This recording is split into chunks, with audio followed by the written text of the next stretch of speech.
Good morning.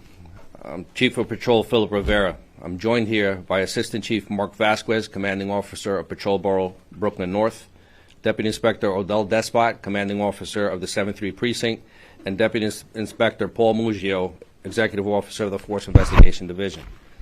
I'm here to provide an update regarding an officer-involved shooting that occurred earlier this morning in the Brownsville section of Brooklyn. This incident demonstrates the dangerous situations that our officers confront every single day. The information I'm about to provide is preliminary and subject to change. At approximately 5:24 a.m., an individual entered the front of the 7-3 Precinct building.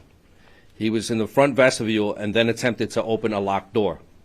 He did not verbally engage with anyone and left a few seconds later. He then walked around the block to the back of the precinct to an area which is clearly marked that is only for authorized NYPD personnel. At approximately 5:28 a.m., he entered the rear of the precinct and was immediately confronted in the vestibule by a police officer who was assigned to station house security. The officer told the individual that if he needed assistance, he needed to go to the front of the building. He then took out a large butcher knife and began attacking the officer. He slashed her in the face, but then she was able to fight him off. He then ran out of the back of the precinct, and an officer deployed a taser in an attempt to subdue the individual, but was not effective in subduing him. Both the initial attack and taser deployment are captured on cameras from the inside and the outside of the precinct. Several officers engaged in a foot pursuit and followed him for several blocks. They repeatedly instructed him to drop the knife, but he did not comply. Once they reached Saratoga Avenue between Eastern Parkway and Park Place, he lunged at an officer with the knife extended towards that officer. Several officers discharged their firearms, and the male was struck numerous times. A large butcher knife, approximately 14 inches long, was recovered at the scene. This incident is all shown on body-worn camera footage and footage from the area. Our officer, who was slashed and taken to a local hospital, where thankfully she is recovering with good spirits. The individual was taken to Brookdale Hospital, where he was pronounced deceased. This incident is being investigated by our Force Investigation Division. This incident certainly could have turned out very differently. An individual walked into a known NYPD building with a large knife and attacked one of our officers. Every day our officers put on these uniforms. They encounter dangerous situations out in the street.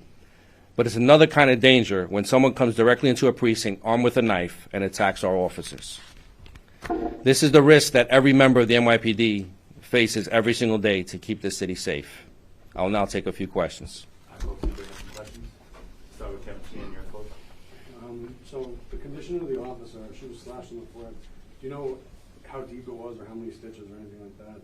And secondly, the perp's past contact with the 73rd Precinct. Has this guy ever been known to this precinct before? He has one prior, right? I'm aware of superficial wounds to the MOS. Hopefully she'll be treated, and she's being treated, but hopefully she'll be released soon.